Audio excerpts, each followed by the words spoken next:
Unlaced Podcast. It's actually not bad. It's really good, bro. Well done.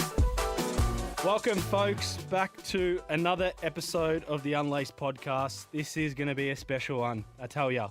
There's a lot of build up to this one. We are going to do today an A-League overview of the current season and a bit of a preview for the finals coming up over the next few weeks. So I did want to do this big and grand, and I've gone and got three of my former teammates, three former bullies, I would say, of my professional career coming in as a young boy. But three of my good mates in Cameron Watson, Dario, Vidosic, and Jonny Mckain. Boys, it's a pleasure to have you in the studio, and Jonny dialing in over Zoom from Queensland, mate.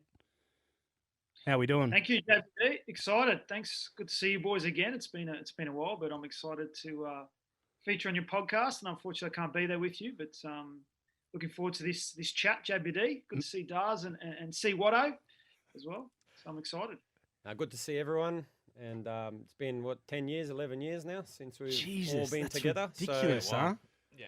Thank you for having me on, and I'm sure it's going to be a great hour and a half recapping this, and maybe a few old stories come through. Yeah, we might have to censor a few, but no.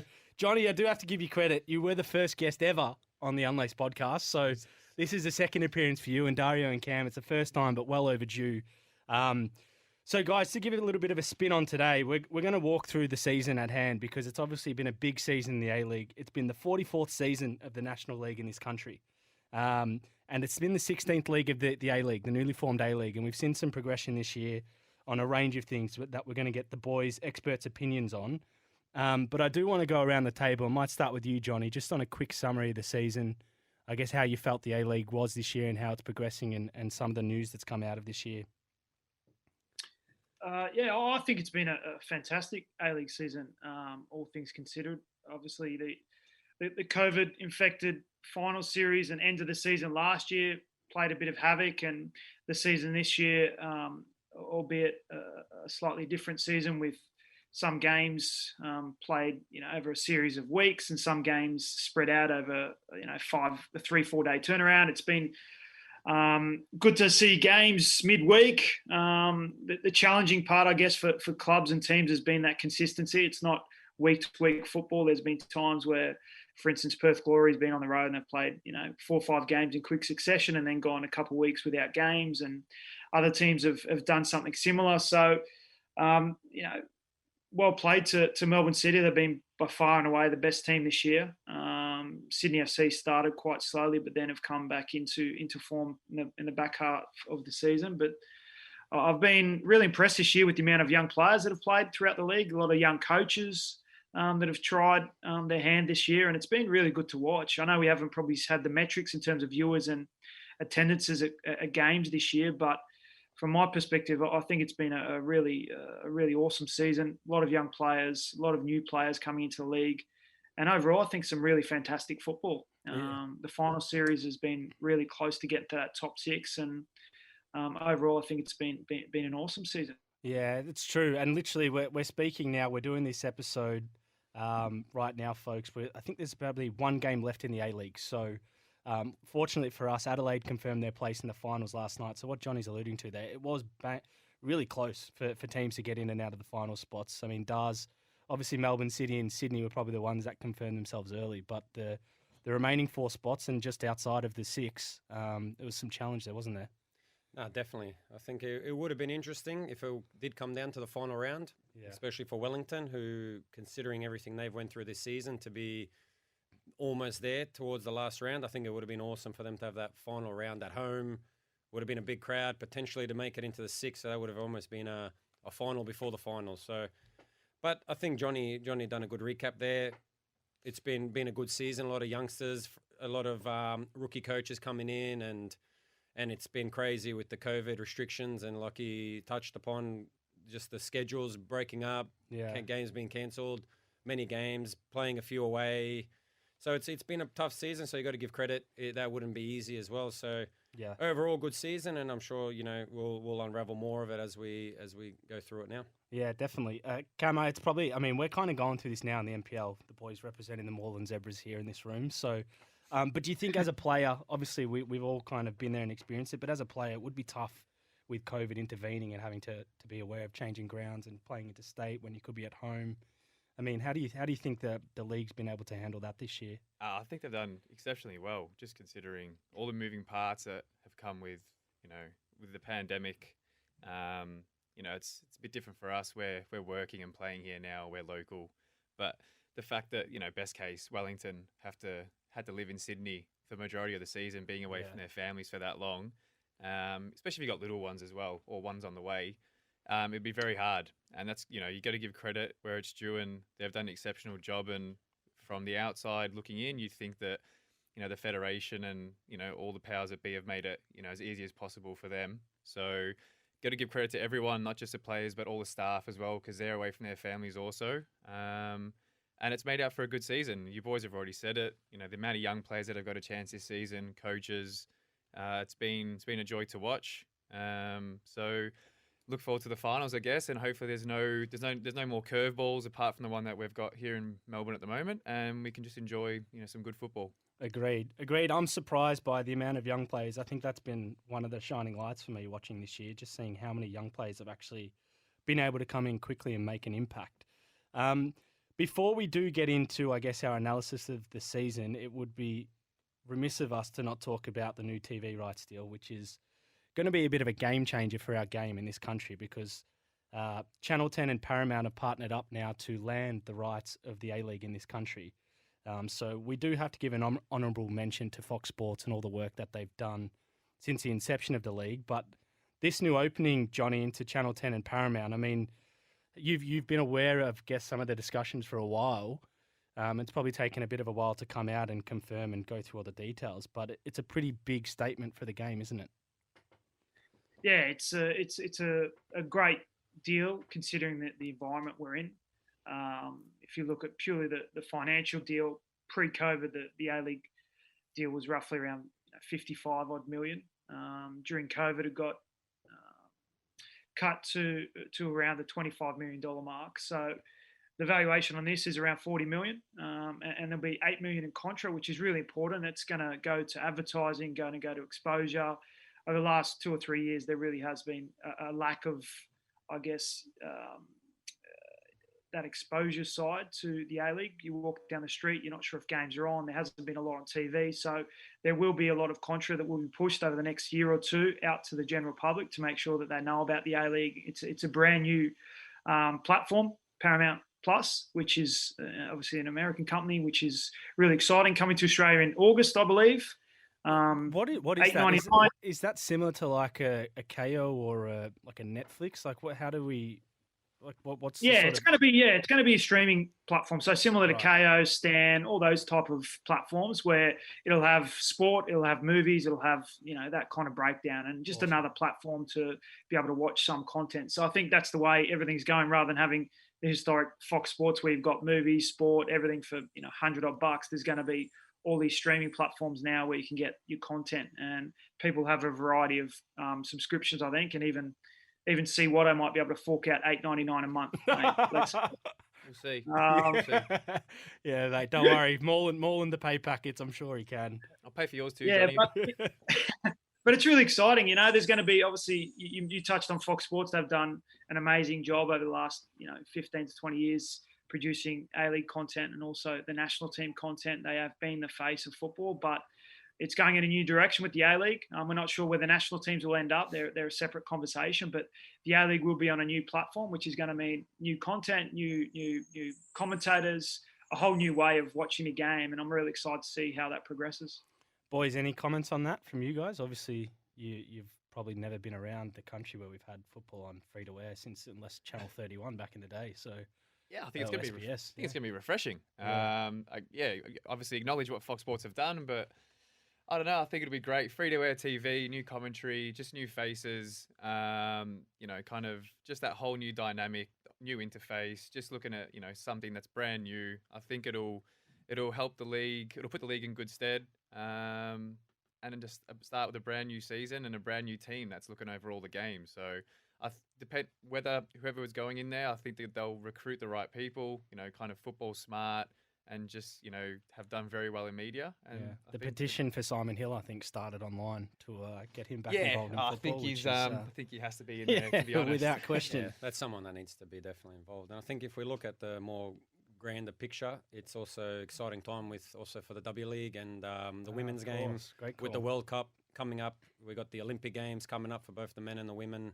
World Cup qualifiers started overnight, 3-0 win. So I think not just with the A-League changing the platform, and I think there's just lots of stuff to be excited about in Australian football. And then hopefully this is now, again, the start of something new, and hopefully we can build and create something bigger, because the football does deserve much more than we've been getting probably in the media and what Jonny touched upon, the commercialing and on the radio. And it is now, we're involved in football and you don't hear a lot about it. So Yeah. I can only imagine how hard it is for people that aren't involved, that aren't on the social media and all the football sites and follow the game as closely as we all do. So it's probably a bit harder. So hopefully that's something that Channel 10 really put effort into and really put the brand and the sport out there, and hopefully more people will come and watch the games. Agreed. That's a great call. The Women's World Cup. I mean, to win that with Matildas, who are arguably one of the best teams in the world, that for everyone in Australia will be hoping that they can challenge to win the trophy.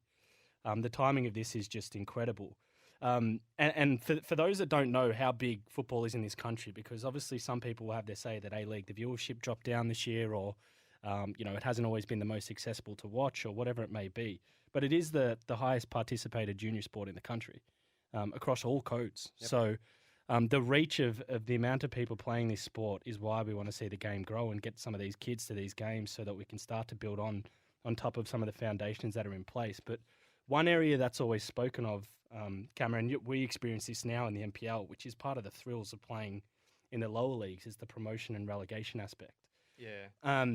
It's always been contentious in Australia because we've always wanted to get a stable environment for every club and keep that going. But I thought it was interesting when I think Alessandro Diamanti said it, who's obviously the captain at Western United, an Italian footballing legend, said that's the beauty of football, is the promotion and relegation, the heartbreak and the triumph. Yeah, well, look at all the just the emotion it creates. Like, promotion, relegation. It's teams are battling away to set their livelihood, just not for themselves but for their fans, especially in other countries. So people that go and watch the game, they're literally, their pay packet goes towards watching those guys play on the weekend. Now women on the weekend, but we're put it in our position at the moment in our table. We're 5 points from the bottom and we're 4 points from the top. So we're stuck right in the middle. So if we can't sleep at night. Nah, exactly. And if at some point, whether it's now or whether it's in 3-5 years or whatever it may be, if we're able to transition into something or a model that we can have relegation and promotion, you will see, I think, bigger fanfare, bigger audiences, more people paying attention, because that emotion will be there attached to the game. At the moment, it's okay. You get probably 3/4 of the way through the season and you're sitting second bottom or third bottom, but you're not going anywhere and you're pretty safe. So not just for players, but for coaches as well. So, but that's our country's different landscape compared to Europe. So I think we've done well so far, but now moving forward, I think, things have to be put in place to try and get there eventually. Again, when? I don't know. Yeah. See, it does for me. I've always been one that would love promotion and relegation, but then I look at it this year and I'm like, imagine if Melbourne Victory got relegated. That's Holy fuck. That was the That's one. not good for the league. Nah, exactly. But I think that's one thing now, or Cameron was just saying, that'd be very interesting. You got Melbourne Victory, a 1 point above Newcastle. Yeah. For both of them, their season ended quite a while ago, a couple of weeks ago, where they knew the top six was definitely out of reach. And imagine now, Newcastle have the one game in hand against Melbourne City. If they win, they would go above Melbourne Victory by, it would be 2 points, or even a draw would have them equal points going into the last game of the season, and relegation. So I think all eyes would be on those two fixtures. Yeah. So I think that would bring another element to the league where, it's just like in a league of 12, if you're sixth and you make the finals, it's a successful season. So I think you've pretty much finished at 50%. Your average, when you look at that, 6 out of 12, 50%, that's a success in the country. So I think it needs to be, teams need to try to push for more and to challenge, and especially now the Melbourne City and the Sydney, especially Sydney, who have been dominant now for the last few years and have been winning a lot. I think it can't be just, If we make the 6, awesome. We've had a great season. It's a success. Yeah. I think everyone needs to strive for more. And I think with a relegation, how far that is away, I think that's still a while away. But I think it needs to be put into place where we give these teams an opportunity for a second division and then say, okay, we give you time to build that. And then we start promotion relegation in 3, 4, 5 years, whatever that may be. But I think it's something that's definitely important to give also.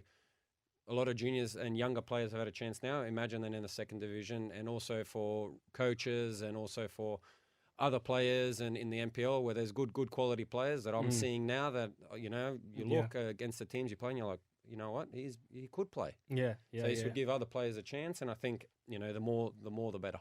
Yeah. You know what, the alarming statistic that made me think, maybe we're closer than we think. And obviously, Johnny, there's probably a financial implication to doing this that we would need to sort of tick off before it ever got to a point. But Preston Lions, who play in MPL 3, the third division in Victoria, are averaging like 4,000 to 5,000 people a game this year. And they played the Western United youth team, reserve team. It's like they're is it under 21 stars? Yep. Yeah, so they're under 21 team playing the MPL 3 team. And the Western United senior team played that week, and I think they played in front of... Under 23, sorry. Yeah, 900 or 1,000 people out at Geelong. I can't remember. Just over 2,000, I think, but it was still less. It was pretty much the youth team played in front of a bigger crowd on the weekend in Division 3. Yeah. Which shows that there's interest in the local clubs and the local football. Maybe it's the branding of the clubs, the history with the NSL and the cultural backgrounds association that maybe are limiting this. But Johnny, I mean, do you kind of see it being close? Do you think we're miles off? Do you think we just need to focus on the 12 teams at the moment and getting them up and going with the new TV deal? Look, the notion of a second division, I think everyone, not only on this chat now, but I think a lot of football lovers completely agree with. But when you break it down a little bit, you actually look at the finances and what we're trying to achieve. I still think we're a long way off. The NPL was brought in for a reason to be that so-called second division for a variety of reasons, and people have got different perspectives on it depending on where they are around Australia.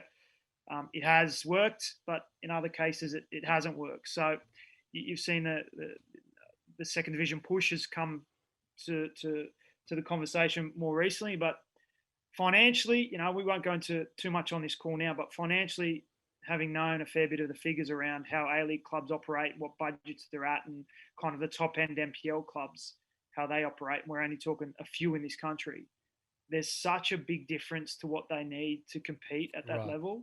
Not only we're talking staffing costs and player costs, we're talking about facilities, we're talking about overhead, we're talking about stadiums, we're talking about rentals, we're talking about trying to produce commercial partners, we're talking about so many aspects of this that flights and hotels. Yeah, mate. Travel. Australia's so big that the big costing is travel. So the second division, I think, is still a fair way away. Whether it's a conversation for a dynamic of a north and a south, and there's kind of a hub. Whether we look at something like what happens in America, and Dars touched on it, whether it's like a hibernation, a second division where you spend a few years in this second division and you show your worth and you show you can financially compete, and then you add value to the A-League, and then you are brought into the conversation of promotion. I think, getting back to your question, JB, I think the likely scenario is that there will be expansion in the A-League over the next couple of years, and I think Danny Townsend, the general manager for the APL, has come out and said that they are looking at expansion over the next couple of years. I think that will be on the radar more so than a so-called second division. Yeah. I mean, we've got to just look at what the point of the second division is, really. That's really what it comes down to. Yeah. And, you look at pure costings of it, there's a lot of players that you guys know that play in the local league that are earning pretty good money playing locally and also working. Why would they take a pay cut to play in the A-League? Yeah, it's a common second division, pitfall. Yep. Yeah. A lot of boys I know in our league have turned down offers because financially it's not viable. It's happened since the inception of the A-League. Yeah. So, but look, all great points, Johnny. I think we are starting to have the right conversations. The game's starting to move in the right direction. Hopefully, with time, we start to see the progress that we're all looking for. But we're going to get into some of the fun stuff, guys. As mentioned, we are going to do a bit of an overview of the season. I've got the experts in the room. And for those that don't know, I probably should have said this at the start, but Cam Watson is an Adelaide United legend, played a stint at the Newcastle Jets. Dario Vidosic was arguably one of the most exciting young players to play in the A-League before he darted off to Germany. came back and played with us in Adelaide and was arguably probably the best Australian import or the Australian visa player in the league for the time being and had incredible stints with Melbourne City and Wellington. And Jonny Mckain, I mean, our former captain, our warrior. He would do anything for the team, and one of the great men, but had a one of the first real Aussies that I felt played for a long period for Wellington. And then had a great stint with us in Adelaide. Both Dario and Jonny also former Socceroos. So we couldn't have had better people to overview this season. And Jonny, Jonny's just moved his head there for those that hopefully saw that because he's got his Socceroo jersey in the background conveniently. I didn't even notice that. Oh, you didn't? One of them's the Olympic one, I'm sure.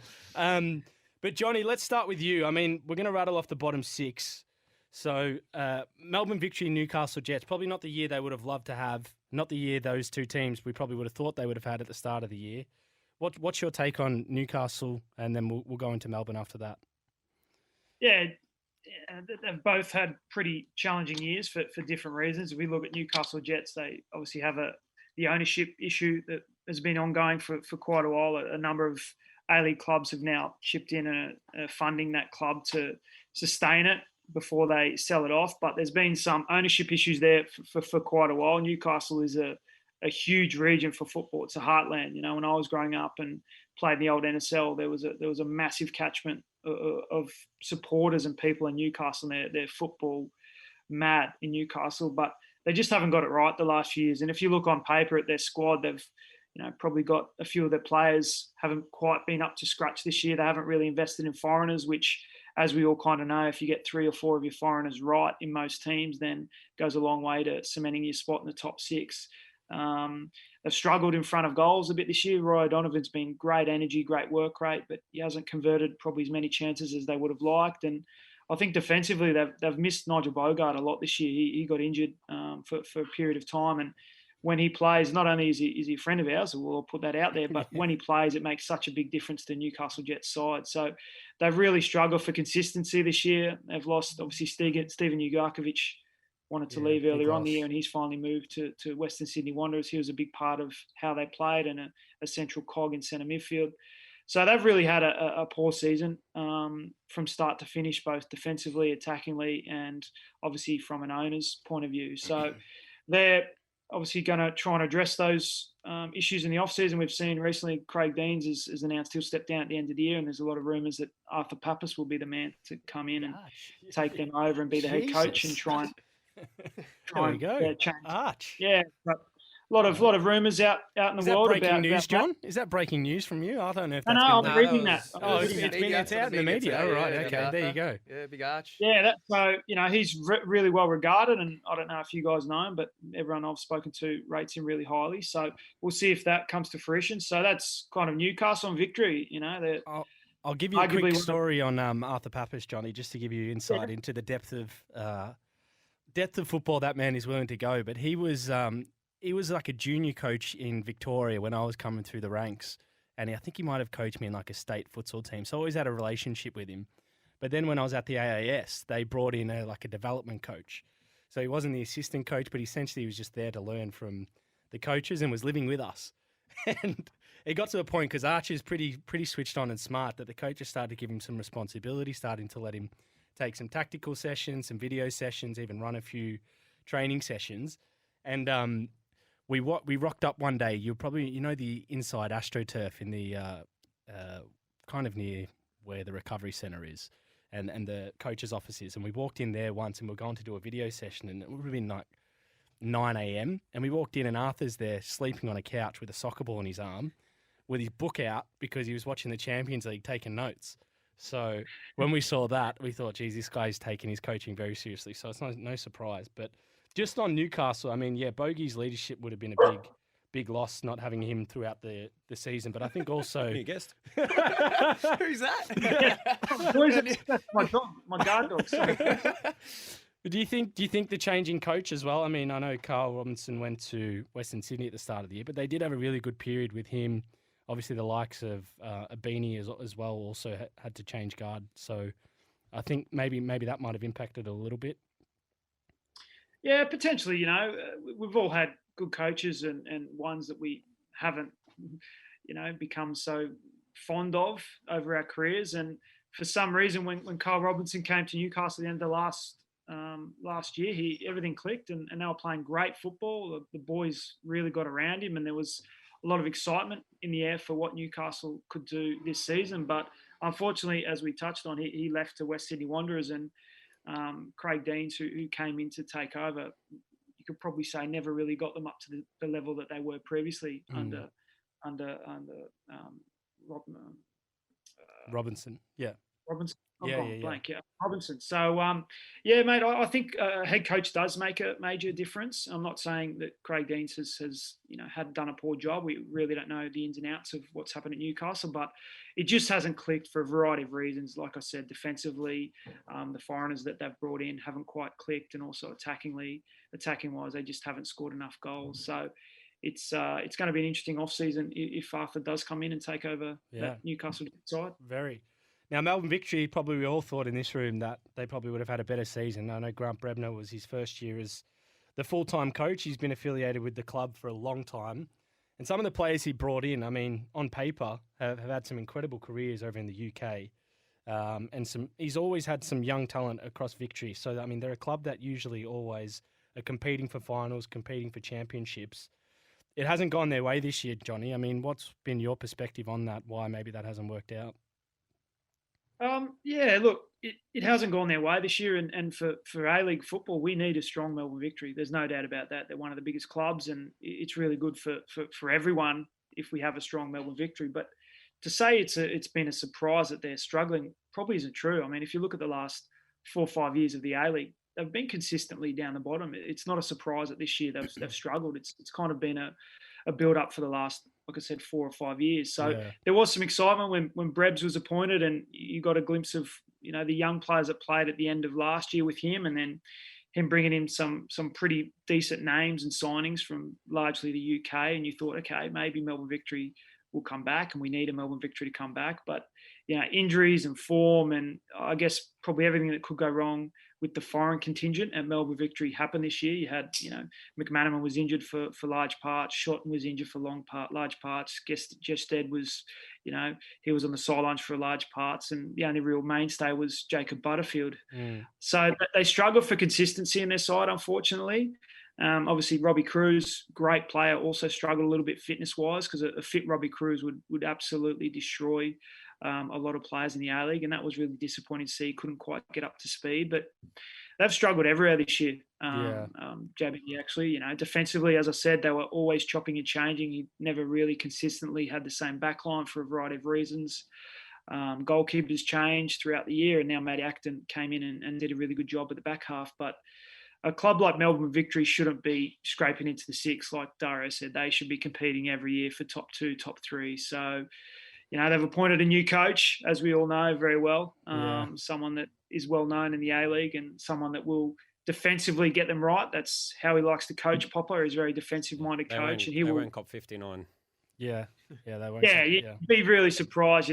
We've seen him at West Sydney Wanderers and also Perth Glory. He sorts that defence out, and you speak to former players of his that have played with him. He's really anal on those small details. So that's going to be really interesting to see what players he brings in the off-season. But I look back and think the Melbourne Victory of old used to have Archie Thompson, Adrian Lay at the back, and then you have Broxy in the midfield. Australians that were the core kind of spine. And I know Broxy's still there now, but you really haven't replaced the other two with core Australian players, and I think that's been a bit of their failing. So I'll be surprised if you didn't see some movement there with some Australian players and giving them 3-4 year deals over the course of this off-season, and really trying to solidify a side around some Australian players. Yeah, you're right. Dars makes a great point there. Conceded the most goals this year, Melbourne Victory. So defensively, that never helps. I mean, that's why you're probably finishing where you are. But excited for next year. I mean, Tony Popovic always does well in the A-League. Always does competitive. Always has a team that's hard to play against, I've felt. And a team he has coached that I guess Kama hasn't done the greatest this year, but I mean, always a very hard place to go. So, I mean, they always usually get good results at home, is Perth Glory. A relatively good team on paper. But probably the best front four. Yeah, I mean, really, they're a frightening team to play against. Yeah, the season they've had it's been very surprising. Consider like what Daz said, front four, Castro, Fornaroli. Obviously, Economy just came back, but been back for a Keogh few, up yeah. there. But not just that. Like you look Frightening. at their midfield, the players they have everywhere over the park. There's not one that would struggle to get into majority of the teams around the league. But in terms of going to Perth, it's always a tough place. They've always had great crowds. They're always hard to play at home, and it doesn't really help when you play them at 3:00 in the afternoon. It's 37 degrees. You need drinks breaks. Yeah. I remember Geronimo one day, but he's spewing up after the game, just vomiting after the whistle. But yeah, it creates challenges, and I think people are a bit surprised, especially with foreigners when they come and play in the A-League, that they don't realise the travel that's involved in the game and the weather that they're about to come in and play. They're playing in summer, which they've never done before. So, and again, going there, it's hard. And not just that, then you've got the change in time shouldn't matter that much, but it does. It plays on your body a little bit, and that's why a lot of teams do tend to go there 2 days before, so they can get a training session in and get a couple of nights sleep before playing a game. You get but apart from that, them and Wellington, obviously the big ones where you travel. Yeah, it's a strange one. I mean, Perth, the Dars you mentioned there again, the front four. I mean, seriously, going up against them every week. Fornaroli has probably one of the best records outside Jamie McLaren in the A-League over the past 5 to 6 seasons. And then Diego Castro, I mean, he's again arguably been probably the best player in the A-League for a number of years as well. Definitely. So one of the most. They'll be disappointed to finish up where they did. I actually remember, just speaking of the Heat there, I don't know if you boys remember when we played Perth, because we were all playing together at this point, but William Gallas was playing for them, and I think it was one of his first games, and he come on for about 20 minutes at centre-back. And they did the Fox Sports interview afterwards, and they're asking him how it was. He goes, it's so hot. It's so hot. Mind you, I saw him that night at about 2 a.m. walking down the main street with a Magnum and a big bag of chips in his hand. So he seemed like he was enjoying himself. What are you doing out at 2 a.m.? I don't know, mate. Just celebrating life. That's why I didn't play long. But no, we speak of domestic travel, and being a Perth Glory player is one thing, but then making the travel all the way across the ditch to Wellington is another. Yeah. Now, Wellington, I tell you what, they were still within a chance up until last night till Adelaide sealed it. They'd be disappointed that they fell short. Any takes on them, Kama?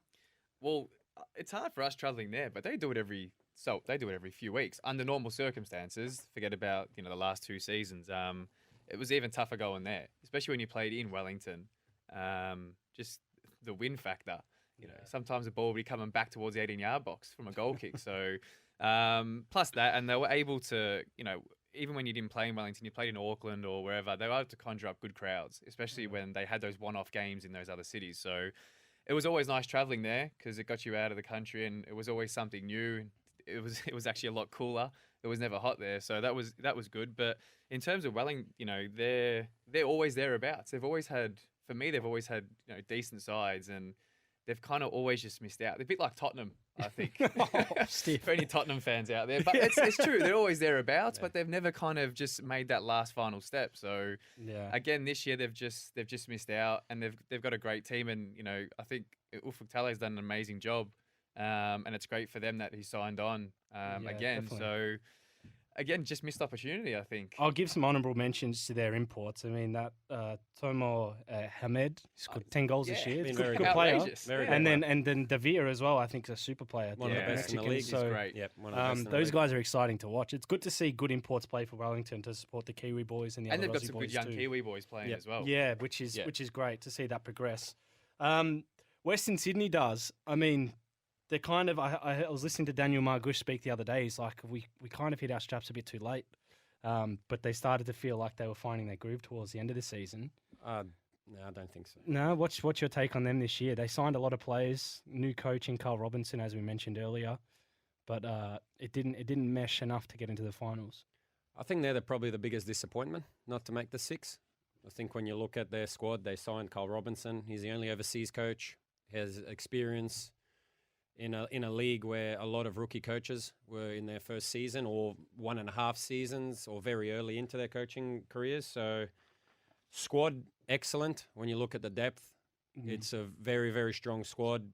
So, I think for them it's just very disappointing. They had the capabilities winning 2 derbies, and then after that, then they'll just lose a game that you didn't think was possible for them to lose. So I don't think they ever really hit their straps, which they could. And I think for their fan base, which is incredible when that place starts rocking, it's being there, especially at the old Wonderland at Parramatta, Pertek, it was unreal. And I think, they're another club that in the same sort of speak of Melbourne Victory that we need them to be good too. Agreed. Especially when they first came in those first few years, I think a lot of the other fan bases looked to them and tried to copy them in a sense. The RBB, it was frightening. Teams love to come up and play against us. They wanted to come away from home just because of that atmosphere, and there were some great nights there, and just that atmosphere adds to it. So, yeah, obviously a former team in yours, and we speak of like in a frightening front three. I actually think Bruce Kamau's a little underrated, but he's had a great season this year as well. Great season, yeah. Again last night, or the last game, sorry. No, he's been one that you probably, at the start of the season, when you look at everyone that they had, he's probably one that would fly under the radar, but he's definitely gone to the top of the list with his goals and his performances. But yeah, I think for them, they'll have to think a lot now in the off-season and make some big decisions. Yeah. No, good points of view there. Western United is one that I was a little bit disappointed in, but only because I think they have some really super experienced players in this league. I mean, Alessandro Diamante is the biggest name in the league in regards from a CV point of view, arguably. Mark Rudin, a seasoned coach, knows the league inside out. Besart Berisha, the A-League's highest goal scorer. Durante's played in the league for Yonks. They've got some great players, even young players. I mean, that have played in the A-League for a long also time. Very good. But it didn't work out for them this year, finishing probably likely to finish in 10th or 9th spot. What was your take on them, Daz? Yeah, it's a very interesting one because you look at the front three, front four with Berisha, with Diamante, Iker, Lockie Wells would come in and out of there. So, again, it's a great team. I watched them early in the season when they played Melbourne City, and they were excellent that day. Iker was one of the best players on the field, and they were probably unlucky to lose that day when I think J-Mac banged in too late and got all 3 points. But they looked very good that year, and I thought they'll definitely be there or thereabouts. So, but if we just go off their last 10, 1 win, 2 draws, 7 losses, and that's 7 losses in a row. In those 7 losses, they conceded 22 goals, and they only scored 3. Wow. Frightening. So I think that's, if we look at something, it's definitely that's their last 10, or let's just say their last 7. Yeah. Because that's averaging almost 3 goals a game they're conceding. So it's very, very hard to win a game when you're conceding 3. Bit of an annoying place to play as well, Geelong. I think as well for them. It's an unnecessary hour. I don't even think they were at Geelong. They've been at Amy they've Park. moved around. They're sort of that doesn't help either. That doesn't, yeah. So with the squad that they have, I think it's a disappointing season for them, and they'll also have some thoughts in the off season, and it is a bit of an aging team, so especially in that front line. So it'll be interesting what they do there. Another honourable mention to Diamante, the assist leader for the year so far. Before we do go into the finals, boys, I do appreciate rallying off the bottom 6. Condolences to them. There's always next year. Long pre-season, I must say, after experiencing them. But we talk about the final 6. They've had it. All must have had good years to be in this. The 6 have kind of popped around, bar Melbourne City, who really were the stable points for the year. But I'm really keen to get everyone's opinions on a couple of teams that sort of did really well here. So just from my perspective, I've got my sheet flying around somewhere. Johnny boy, we know you're close to home up there in Brisbane. You do a bit of work with the Brisbane boys. You must have been happy to see them have such a great season so far. At the moment, in the top 3, it's an amazing output from the boys. Yeah, it's been a really solid year, I think you'd say. I mean, it's such a tight league, as we've all talked about last week before they played. They could have been borderline missing out in the finals, and now all of a sudden they're cemented in the finals and in 3rd place. So they've had a really solid year. You look at their team on paper, they've got a lot of experience. They're defensively really, really strong. They've got some young players up front that are exciting, and Dylan Wenzel-Halls, Joey Champness that are fast. Riku Danzaki, the Japanese import, he's only 20. He's been a great breath of fresh air for everyone this year. We talk about bringing foreigners in, and Brisbane actually brought in a foreigner that's young. We tend to bring in majority of times. Yeah, you don't see that too often, do you? No. And I remember at the time Warren Moon copped a bit of slack. I can't even speak. A bit of slack for that when he came in. Yeah. just because people are saying you're going to play him for a year, then you're going to lose him. What's the point? But it's the same thing with the older boys. You're never really going to sell an older player on. So it's about output, and Riku's been really good for Brisbane Roar. So I think defensively they're really rock solid. They've got, in my view, one of the best keepers and organisers in the A-League. They've got some experience at the back. They've got some solid players in the midfield. Jay O'Shea's been a great find. Yeah. And Ramanak Barry, a young boy who's been around the league for quite a while, been at Brisbane Roar youth team, and Brisbane Roar went down to Melbourne Victory, come back to Brisbane. He's been excellent this year. So I think they've had a really good year. I think anything can happen in the finals, and if they do get a third or fourth finish and play it at home first up, that's going to be a big plus for them, I reckon.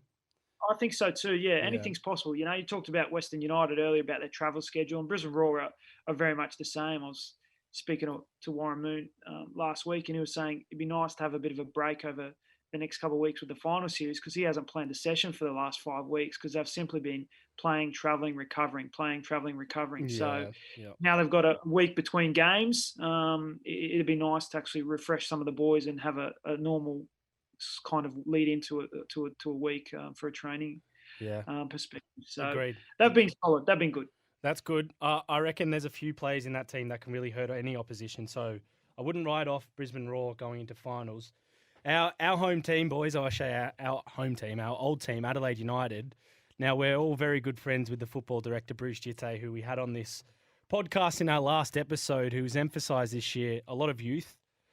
He gave the captaincy at the start of the year to Stefan Mork, who was only 26 years old, which is relatively young captain. But they've played a lot of young boys in a lot of key positions this year, which is something that I said to him I was really interested in, from the goalkeepers to the centre-backs to the midfielders all the way up to the strikers. But they've managed to mesh that team well with some experience in the likes of Tommy Urich, Craig Goodwin, a couple of their Spanish imports, Ben Halloran, and another name as well, Johnny. Have you been impressed with them? I know they confirmed their spot in the six last night, but they were, throughout the season, probably doing better than where they finished at the moment.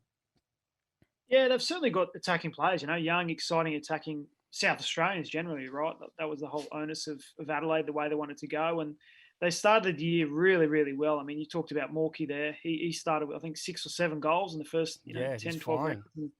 He was flying, and I think his kind of form with a couple of injuries he had kind of coincided with the team dropping away a little bit the back half of the year. But certainly they've got weapons there that can hurt anyone. The Torre brothers, Yengi hopefully be fit, Tommy Urich, Craig Goodwin's been great. Ben Halloran was borderline Socceroos contention. There was a lot of chat around him. He had a fantastic year, I thought.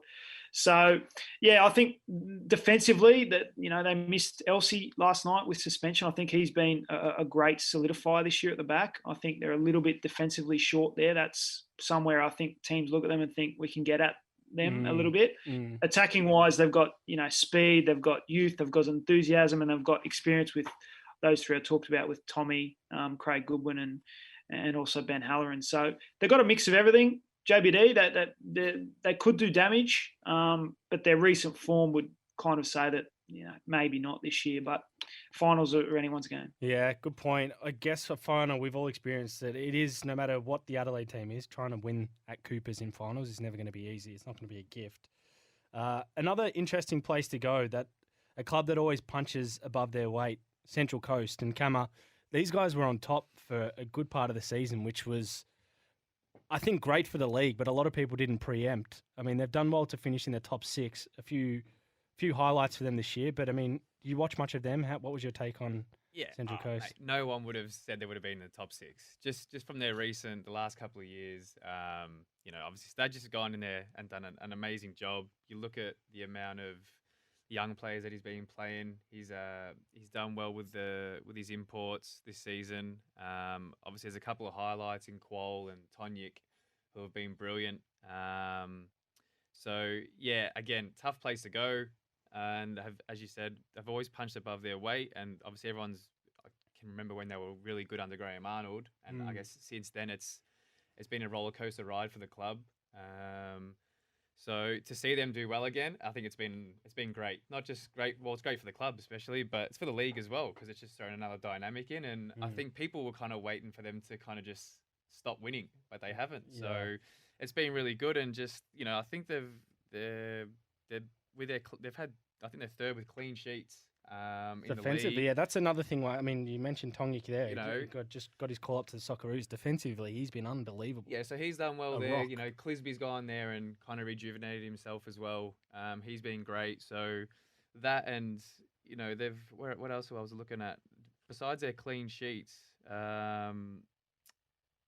even goals conceded, they're second best besides Melbourne City. Oh, that's a great point. So just in terms of that, you can just see how they must have done a lot of work on that part of the game during preseason. It's paid dividends. Plus with, you know, Simon, you know, causing all the havoc he does with the young and youthful boys around him. Johnny's had a few run-ins, I'm sure. With Mate, how good's he been? Yeah, like, he's seriously, been he's great, been man. People writing him off all the time. People been writing him off for 10 years. So, and he just keeps coming back. Like, and he's been credit's due. Yeah, 100%. He's been banging in goals, and he's got a lot of good young, willing players around him with some experience. And you know, the recipes has turned out really well, and they're in the finals, and they could be anyone's. They could be a dark horse. They could do anything. They could be a dark horse. I do think the loss of Tongic will hurt them. But newly formed MacArthur, Cammer. I mean, this was a team that's come in this year from the heart of Sydney. I mean, they've signed some pretty strong players. They made a really strong statement early, getting the likes of Mark Milligan, Adam Federici.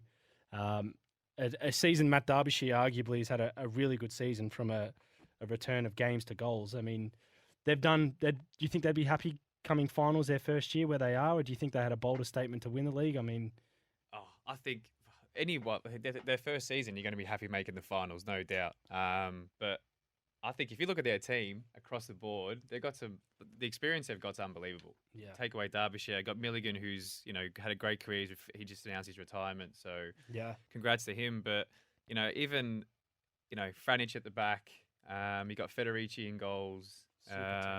They've just got players across the board that are going to do a job for you week in, week out. So it's no surprise that, you know, obviously when Ante Milicic got the job, his recruiting process was to be kind of stable and just to give themselves every opportunity to make the top six. And they've done that. And I think they've kind of got that right blend. And again, they're another team that could probably do anything come finals, especially with, you know, with the experience that they have. All those players in that team have played in big games. That's right. They're A-League winners. They've been to World Cups. Derbyshire's played at a high level in England. So, again, anyone's going to be upset when they get knocked out. They'll be going to, I think, just to win it like any other team in the top six. I think you so have too. every opportunity in this competition. I wouldn't want to play them in the finals, put it that way. And that might be a revealing for my Smokey for the finals. You know, but again, a young player like Dennis John Rowe. yeah, You know, super player. He's left Melbourne City, got an opportunity to go to MacArthur, had a great season, and now he's gets a call up. Yeah, So, definitely. Two of the stables, I guess, for this season. I mean, Sydney FC, you can't go past for what they've done over the league for the last 4 or 5 years, and the consistency they've had as a squad has been remarkable. Dars, I mean, you played them quite a bit when they started in their peak when you were at the Western Sydney Wanderers. I mean, you've been impressed with them this year. Is it what you've expected of them, I guess?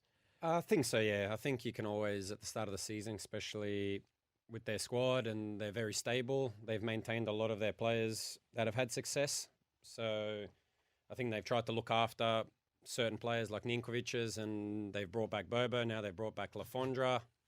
So they're a very dangerous team, and I think the top two are by far the best top two, with Melbourne City being by far the best team, Sydney then being by far the second best team, and then the next four come in after that. But yeah, with Sydney, I think it's a very stable team, a lot of experience. I think what Arnie had from before, and now Corrick has come in and he's just maintained that and added his element to it, and they've been extremely successful of late. And I think going back to all the teams, as much as we've enjoyed the young players, I think going off history and going off this season, the ones that are playing the more experienced, they're the ones that relatively are always at the top. If you look at Sydney FC, Arnie before he said, "I'm not here to play kids. I'm not here to develop," and very successful. Melbourne City, I think the youngest was 21, Connor Metcalf. Which can we classify 21 years old as young? Probably not. And Sydney as well, not too many young players. Adelaide, as much as we say young, and they have had a lot of young players come through, I think when you put their best 11, there's no young players. There's Craig Goodwin, there's Tommy Juric, there's Ben Halloran, their midfield as well, Stefan Mork, Harvey, then maybe Dorigo, but the back four as well: Strain, Kiddo, Jakobsen, LC. So, and maybe Delianov in goals is probably your youngest, who is also in his 20s. So, I think that's the big thing, you know, finding that right mix, and that's why I think those two are at the top. And obviously, great squads with great players, and they've always had that. They've kept that back four for Sydney has been one that's just had some consistency. I'm just looking at the stat sheet now. The most clean sheets this season. I mean, if you're not conceding goals, you've got more chance of getting points. So, credit where credit's due. I tell you what, I don't want to face them in the finals as well. But I do, before we go into a bit of the fun in our yearly awards, which we'll scoot through, I do want to touch on Melbourne City and acknowledge an unbelievable season they've had. Obviously, Dars, you're in the inner sanctum there. You've been a former Melbourne City player. I think we can all agree the football they've been playing has been electrifying.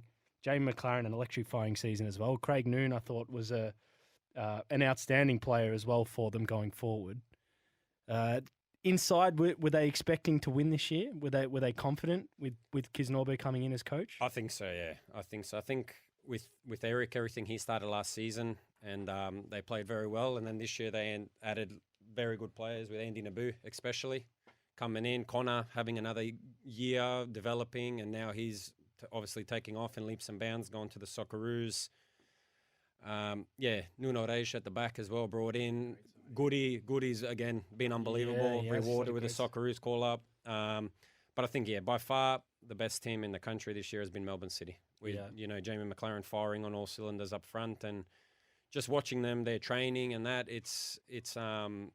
they work very, very hard at training. PK has done a phenomenal job with how they work. And if there's one goal in the first derby, I believe, when Connor scored the first one, if you watch Connor, he's pointing to pass to Jamie McLaren, and it's something that they worked on into Macca. He knows to go behind, goes in 1-on-1, puts it in top corner in the near post. So that's a lot of things, very, very small details, and I think that's why they are where they are, because they work in very fine details. And then when they have the ball, they're so confident. I think as the wins kept coming and progressing, especially in the derbies where they put Melbourne victory to the sword, and that's where they've just gone confidence now. But again, for the top two, it's going to be very interesting now in the finals, each team losing 3. Yeah, exactly. Sydney FC losing 3 at the back, goalkeeper, centre-back, right-back, and Melbourne City pretty much losing their spine, centre-back, midfielder, striker. So that's going to be now, it makes the finals very, very interesting. I think at full strength, unless something happens crazy, you would expect a Sydney FC Melbourne City final. Agreed. I tell you what, it's a good segue into the next section, but I do want to acknowledge Jamie McLaren, 25 goals this year, former guest on the Unlaced podcast, 100 goals in all competitions, but in the A-League across his career, which is essentially is something we have to acknowledge and give credit to. So well done, Jambo. And I think PK deserves a lot of recognition as well. Yeah, no doubt. I mean, and the coaching staff, and like they said, they worked very, very hard in pre-season. So I think to PK and the coaching staff, a lot of credits due, as much as to Mako and all the players. They've all done phenomenal, and they deserve it. And let's see what happens next. Yeah, let's see. So, boys, finals predictions. We're going to go with Smokey for the finals each, and then we're going to get our prediction of who wins it.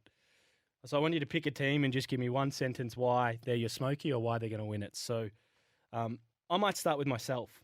So my Smokey for the finals is MacArthur. I just think the experience, I wouldn't want to play them in the finals. Mark Milligan's last year, Matt Derbisher's finding some hot form at the right point of the season. I just think that there's some room for them to actually come in and swoop it with the players missing from Melbourne City, and Dars mentioned Sydney as well. But I just think Sydney in finals know how to win. So Sydney is my choice to go ahead and grab the trophy this year. Kama?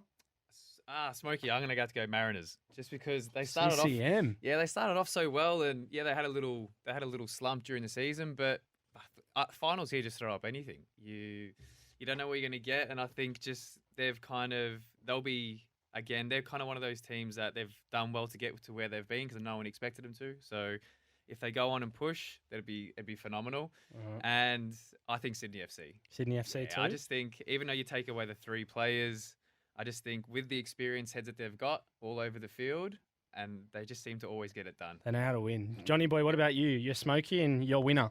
Who you got? You could probably guess who my smoky is. Bris Vegas. Yeah, look. I mean, any of those teams, as we know, could probably sneak in. The top two are clearly the favourites, but I will go Brisbane. I've spent a lot of time with the players and seen a lot of the stuff they do this year. And like I said earlier, they're defensively the second best. I think they're very strong. They've got a solid, experienced backline, and Dars touched on experienced players earlier on. So I think defensively they're really strong, and I'm hopeful that some of the attacking boys can click. Dylan Windsor-Hall has been a little bit quiet recently with goals. He's due to kick back in. Alex Parsons has been a great find the last part of the season, and Joey Champness has been a little bit quiet the last few weeks. So if those two of those three can click into gear in these effectively one-off games, they could certainly cause teams problems because defensively they're very strong. But same as you guys, I'm a bit boring. I think Sydney FC are very, very strong. Bringing back Lafondra has made a massive difference to their side. They're going to score goals. There's a guarantee there that if he doesn't score, Bobo will score. If Bobo doesn't score, Costa will score. They have goals in them. Defensively, they sit quite deep, so they don't get caught out with some of the pace. They do have an experienced side, but they sit deep to counteract the lack of pace they may have at the back and teams look at. So they're still, for me, as Daz said, with Melbourne City losing a few of their players, I think Sydney FC would be the favourites for me to win the A-League. Daz, who you got? Surely you're going to break up with Melbourne City here. Surely they're not going to win it, losing Jamie McLaren. Melbourne City win the grand final. Wow. You lose. With Connor Metcalf, Curtis Good, Jamie McLaren. Listen to me. Roston Griffiths, Curtis Good. Not a bad substitution. Yes. Not bad. Griffith's that been I can excellent. agree with. Griffith in my team of the year. So a team of the year player comes in for Goody. Wow. We got Aidan O'Neill in the 6. He's now finding form coming back from an injury. We take out Connor. We can go Florin with Luna. It's not bad. Yeah. The only one is if Andy Naboo can find fitness before the finals, I think Melbourne City are a very, very great chance. Okay. My smoky, Adelaide United. Wow, Adelaide. Really? I think as well, if they get their starting 11, if they're fit and ready to go, I think even with Toure or with Tommy Urich, Goodwin, they can always produce something. Halloran, frightening speed. Agreed. They can play good football. They've got the experience. It's a good smoky. It is a good smoky. The only thing I worry about Adelaide is away from home form. I think at Cooper Stadium, it's one thing, but finals are a one-off game. But they're away first, aren't they? Yeah. They will be away first, yes. Cameron's just shut him down there beautifully. No, I've said it. I've said it myself. Reiterating what he's saying. Yeah, he's just backing me up. I think just if they can... Who scores goals for City if McLaren doesn't play? Great question. Naboo, Nooney, Collar. If Collar plays, I think there's also Tilio that's been doing well. I think there's just, in a final, it would probably be one goal. Who would have thought Ryan Grant would score the winner in the last grand final? The right back, what a ball from Bratsy, chest finish. So, and the other goal scorer was Harrison Delbridge. That was disallowed, probably a bit iffy decision, but there's your 2 goal scorers in the last grand final. So, you can't. I would love to see a Sydney-Melbourne City final just because Lafondra, Bobo, that's goals. But with Sydney, the way they play, I think you don't have to worry too much other than Costa. Ninkovic, big danger man, always has been, quality. So, but the way they play, dropping off. Melbourne City, with Scott Jamieson inverting, they've got confidence. Oh, there it is. I inverting fullback. I don't think anyone's really figured it out. So even with Sydney FC, I think Melbourne City have done well against Sydney, so I would love to see a grand final rematch, and I think that would be a tactical, also a great show with a team that wants to be on the front foot to Sydney FC that have excellent players, can play as well, but more like you spoke before that want to drop off and not maybe soak up the pressure, but they get into that block defending mid block, and then when they have the ball, then we know what they can do as well with it. And again, it takes 1 goal in a grand final. Well said, well summarised, Daz. We're going to get into the fun part now. I tell you what, we've done this before. It's called the Lace 'em Up Quickfire 5. Now, we started this with Ryan Grant. We did it with Bruce Jitte, and I will say, Bruce, knowing Bruce, when I asked him for instinctive answers to questions, it took 2 minutes for a response. So I'm relying on you guys here to be a little bit more intuitive and quicker with this. But we are going to go through 5 questions, yearly awards. All right, so we're going to go around the table. Everyone has pretty much instinctively your opinions on the question and shoot away. So, Cameron, we'll start with you. We'll go to Dars and into Johnny. Manager of the year. Manager of the year, Paddy. Dars. Patrick is Norba. Johnny. Paddy Kuznorba. Yep, everyone's in agreement on that. Best player. Johnny Warren Medal. Johnny Warren Medal, Jay McLaren. J Mac. J Mac. Unanimous, Johnny, or you got someone else? Ulysse Villa. Ooh, I like that. Not I bad. like that. That's a good shout too, actually. Great player. Yeah, I think you could put him, probably Ninko, Diamante, and Yeah. Castro. You could put all of them in that They'll category. be fighting. Close your eyes and pull out a name, and I don't think anyone would be upset. Agreed. But J Mac, I think he deserves it. Deserves it. for I think so too. championship winning team, highest goal scorer by far, had assists as well, great in the link-up play, so he's had a phenomenal season. Best young player. Gonna have to go with what's his name? Who's the boy at Melbourne City? Connor Metcalf. Yeah, Metcalf. Connor Metcalf. Yeah, had a brain lapse then. Yeah, Yeah, Connor yeah. Metcalf. I think he's had a great season. Socceroo. He's deserved it after the year he's had. Connor Metcalf for me too. Johnny. I think Connor's had a great year. I'm going to go a little smoky. I thought Denny Jonaro had a great year. Great he was call my very, too. he was my very close Yep. second. Yes, honourable mention there, Johnny. Honourable. All right, we'll go with you, Johnny, on this. Best signing. Who's had the biggest impact for you? It's a tough one. It is a tough one. Are we talking about new players or just general this year? I'll say general. They can be they can have joined a different team if they've been previously, but just a new signing to any team. I think Andy Naboo's had a great impact at Melbourne City. Good call. Dars? Yeah, I went probably Naboo, and I'll throw in Iker Guaruxena from Western good United. player. Like him a lot. He's done well as well. However you say that guy's last name. Yeah. Dad's got the pronunciations on tap. Just throw my Spanish out there. Guaruxena. Nah, he's been great. I hope that's good. I tried. I think he's been great. I think if he was in, they haven't had a great season, but you put him in one of the top 3 or 4 teams, just in terms of his quality, he's been outstanding. And work Yeah. rate too, Yeah, and just he's- everything. Yeah. Great. I'm going to join in on this one. The Visa Player of the Year, and then I'll palm over to you, Kama. But we mentioned him before, Johnny. Riku Danzaki. I like him, a young kid. He's scoring goals. I like him because he attacks the space every time he gets a ball and makes the defenders think. Kama, who you got? Young. What's the question? Visa Player of the Year. Visa Player. Visa. De Villa. De Villa. Yeah. He's different. I love him. I like watching him play, He's a man. good player. He's a good player. It's top. I've gone Davila as well. Yep. Johnny? Yep. De He's Villa? my boy, Yeah. Ulysse Villa. Ulysse De Villa. A big loss for them. I as well. will say just previously on that last question as well. I think Ollie Bozanic's had an amazing year as well at Yeah, Central Coast. Definitely. Yep. He's largely why, in my view, why they've been where they've been. His leadership experience in the centre of the midfield has been awesome. So he's an honourable mention for signing of the year as well. You've got him in your team of the season, Johnny, which we're going to jump in just very quickly, which some will say has a bit of a wavering bias to Queenslanders and left footers. But do you want to take us to the Jonny Mckain team of the season? Partnered Yes, and I plugged will. and sponsored by the Unlaced Podcast. Yep, certainly. There's no inversion fullbacks on this one. So There's no surprise.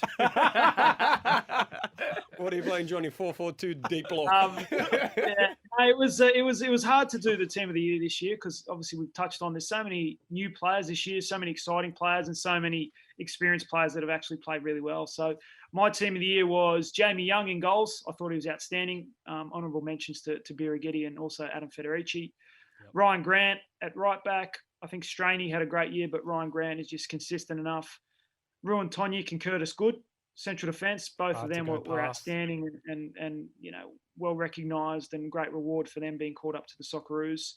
And the left back, as much as I think Jamar did have a great year, I think Corey Brown, a Brisbane boy. He had he's, I 7 think, assists second or this year, third place Corey. assists. His left foot one was working. He's had a great year. I think he's versatile. He doesn't get the plaudits he deserves, works hard and creates a lot of opportunities. So that's my back four. In midfield, I've got Connor Metcalf, Ollie Bozanic, 2 lefties, as we talked about. And just in front of them, I've got Jay O'Shea. I thought he was a linchpin for Brisbane Roar this year, and he continues to dominate largely most games. He's got a huge amount of touches per game. Everything good that Brisbane Roar do goes through him. So I think he's been a really good platform and play this year from Jay O'Shea. And then up front, I've got my boy Uli Devia in the hole. And up front, I've got J-Mac and Bruno Fornaroli. Now, Bruno was a little bit of an outsider. People say he hasn't had a great year, but he still scored 13 goals. Yeah, that's a good point. J-Mac and year for him. J-Mac and Bruno up front. And honourable mentions, obviously, to Craig Noon. I thought he was outstanding this year. And his assists, Ninkovic, Diamante, Simo, and also Tim Payne from Wellington Phoenix. I thought he was outstanding in a central defensive role, and he's used to playing right back. So that's my team of the year. Bloody beautiful, Johnny. Kama, did you have anything different? I mean, I tend to agree with a lot of Johnny's names there. I think you've got a lot of overlap as well. Yeah, I got a bit of overlap. I got Jamo at left back just because I just think he's had a great season. They've been very good. Captain the winning team. And, Corey Brown's had a great season as well. You talk about his assists. It's been great. But, yeah, good. Tonjik. I've just got my change up front, I think. I've just added Diamante and Kamau and with McLaren, and I just think Kamau's back half of the season's been great. I think he's going to go on to bigger and better things, hopefully for himself. And people talk about Diamante's kind of lack of goals. I think he only got one this season, but I think he was leading in assists. So, and just, he has that wow factor. People, when you watch him, you just want to keep watching him. So, yeah, bit of an overlap, but that's my team of the season there. Beautiful. Dars, anything different on your end? The Dario Vidosic team of the season. What have you got? Just Melbourne City starting 11. No, I've gone a little bit different. Jamie Young's probably very close, but I've gone Tommy Glover. Youngie can play at the back, but Glover has been threading balls over the top, everything that he's been asked to do, and he's been very, very good. Shot stopper, Ryan Grant, Jamo, good, and I've gone Ryan McGowan. McGowan, yeah. Sydney, Is that a strong year? Best defence. Conceded the fewest goals, rewarded with a Socceroos call-up, so he gets rewarded for my team of the season. I will go, there was a toss-up between Bratsy and Griffo, but considering the attacking that I want in front, I'll have Griffo there, because I think when he was in that number 6, especially early on in the season, City were a different team. When he was there, his understanding, he can drop in a centre-back. He was one of the key players this season, so he's in for me. Connor and Davila as my 2 10s. I'll have Ninkovic on the left, who for me is arguably one of the greatest players to play in the A-League. Love we watching haven't mentioned him too much this show, but what a player he is. Unreal. He's a smoky to just win the championship for Sydney. Really, off his own back. He's always his number one threat for Sydney FC, considering everyone else. But brilliant. All their play goes through him, and he's just the smarts, how he can create space for himself, how he drops in the timing, his touch, just everything. And J-Mac obviously up front, and then my other winger, Daniel De Silva. Wow, De Silva. Interesting. I mean, reward Central Coast. He's had a good year. Yep. Great young player. A lot of hype around his talent, so it's good to see him starting to. Another one on the ball, very, very good. Work rate as well, very, very good. Always wants it. Very tricky around the box, hard to play against. But so I think, he deserves a spot as well. I think there's obviously Nabuz, there's Nunes, O'Shea's, Diamantes, Tonjik, Bojanic, Bratsy. There's a lot of players, and I think Bojanic? What is that? That's Johnny. Bozanic, mate. Bozanic. I tell you what, boys. You can't really How many City boys ended up in your team of the year then? I think it was 4 1, or 2, 5. 3, 4, 5, 6. 6, Jesus does. Mate, that's unwavering bias, folks. By far clear. They deserve it. Good. Top I mean, look, table, it's hard to disagree with how good their season's been. Boys, I just want to thank you for coming on the show. It's been a hell of an overview, a hell of a finals preview, which should kick off next week. As mentioned, we have been airing this with a game to go for all A-League teams in the regular season. So the finals is coming. We've all called our smokies. We've all called our winners. It's been a great year for the game with the TV deal. We've got more excitement coming with the Women's World Cup. Johnny, Dars, Kama, thank you very much, you legends. We appreciate your support for the show and your expert comment. To tell you what, the wisdom was something else. Cheers, JBD. Thank you. Thanks, JBD. No worries, good guys. luck to the boys in the finals. It's going to be interesting. Yes, Definitely we will be. see. Looking forward to it. Looking forward to it. Looking forward to it, everyone. Stockaroos, Matildas, Olyroos games on as well. So plenty of football over the next month. Bloody oath. All right, folks. Thank you very much. See you soon. Enjoy.